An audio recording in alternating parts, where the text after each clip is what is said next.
this is Chris. Hope you're doing well, and welcome back to Popcorn Finance, the show where we discuss finance in about the time it takes to make a bag of popcorn. Brian Hawkins, creator of @TinyHouse Movement over on Instagram, is joining me again, and he's agreed to let me throw some just rapid fire tiny home questions at him. Normally on these quick pop episodes, I'm just making up random questions, but I thought I'd throw some more tiny home specific questions at you. So, hey, Brian, appreciate you coming back again. Thanks for having me, Chris. I'm all for it, man. What do you got? All right, you ready? Yep. Number one, first question here. What is your ideal square footage for a tiny home? For me, it's 320 square feet. So the square footage itself, like not counting loft spaces, because anything typically less than a 6-foot clearance for headroom doesn't count towards square footage. So for me, 320 square feet, which is 40 feet by 8 feet. Okay, that's a good size. What is the priciest component you see people putting into their tiny homes? Solar, and it's not even close. People are still spending 15 to 20 grand on a solar system for a That's tiny a lot of home, money. It's nuts, but that's by far the most expensive thing people are putting in. Okay. And this kind of leads to my next question. What do utilities look like utility costs in a tiny home? Man, it is. Most of the people that have tiny homes are like $15 to $20 a month for their electrical bill. Wow. It's not bad at all. It's fantastic.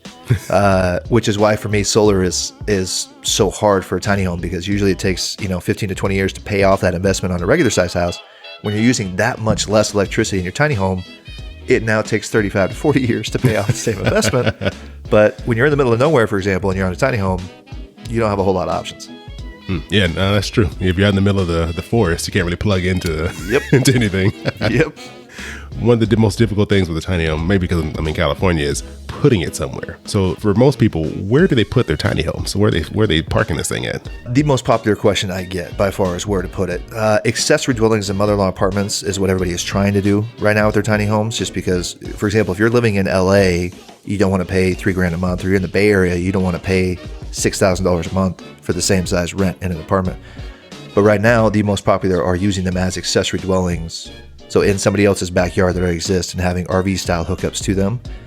The other is, right now, just because there is a lack of options, if you're in a regular urban type area, regular city limits, that kind of thing, as opposed to being out in the middle of nowhere, is as an RV park or mobile home park or KOA, those type of areas, because they're on wheels. I'm guessing you just can't stay there forever. Yeah, no, legally, no, you can't.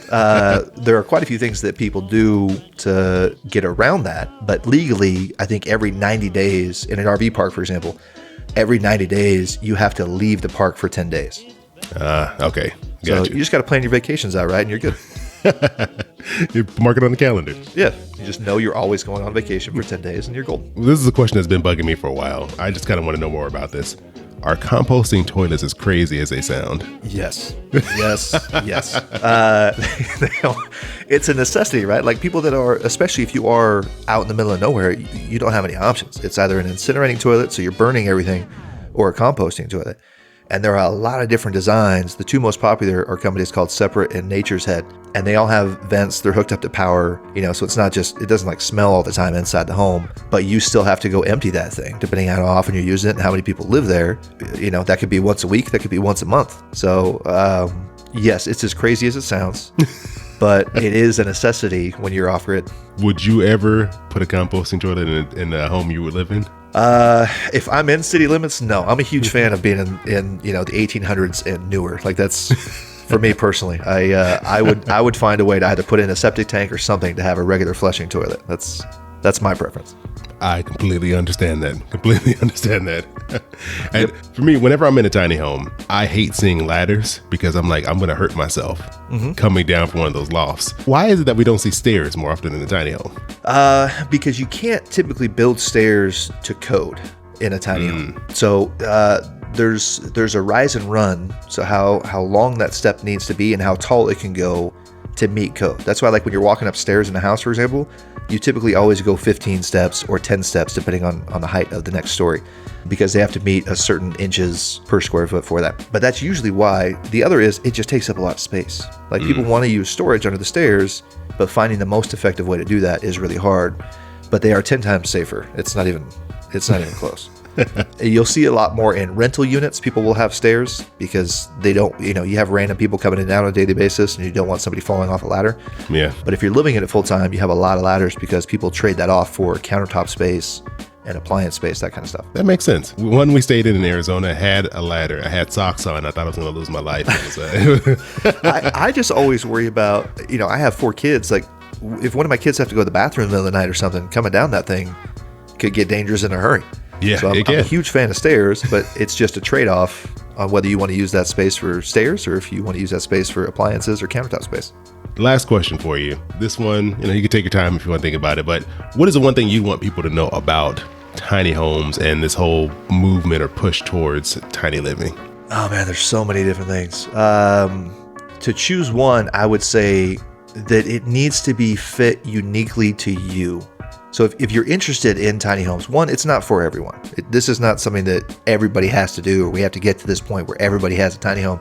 We're not trying to make this a Ready Player One type situation where everybody lives in 300 square feet. But if you're interested in a tiny home, make it about you. Don't just go off of what you see on Instagram or a TV show. Like, figure out what works best for you on a daily basis that you can live in, what's realistic for you. Because the biggest mistakes I see people make are something looks phenomenal online or they see it on a TV show, but that's completely based around the person that's in that episode or built that house, right? Like they're very custom. So figure out what is best for you and then build your home to that, whether it's on wheels or it's on a foundation, if it's a shipping container, if it's a tiny home on wheels. I mean, whatever that is for you, you do you and do what's best for you. And if that's tiny home, fantastic. If not, that's okay. Everybody's okay with that. But that's probably the biggest thing I would say is make that home unique to your situation. No, that's a great point. I love it because you're right. So often you kind of get pumped up. You're watching these shows. Man, that's a beautiful house, and you're like, I wonder, could I do this? I think I could do this. But yep. But you don't know until you get there. You have no idea until you actually step foot in that house, and you're like, oh no, maybe I just like watching the show. Yeah. I would also recommend go stay in one. Like go find one to rent for a couple of nights. Go try it out and see if that's, especially if there's ladders, for example, right? Find out if it's something that you can really handle for a couple of days. And if it is, great. If not, no harm done. You've stayed in an awesome tiny house. You've had the experience and you can move on. Exactly. When we finally stayed in one, it actually made me more excited. When I saw them on TV, I was like, that looks cool and all, but that's a small space they're talking about. And I walked in, I was like, hold on, this is way different than what I thought. So, maybe if you're not ready to buy a tiny house, don't go to one yet, because you might be ready to drop some money the moment you step in the door. Yep.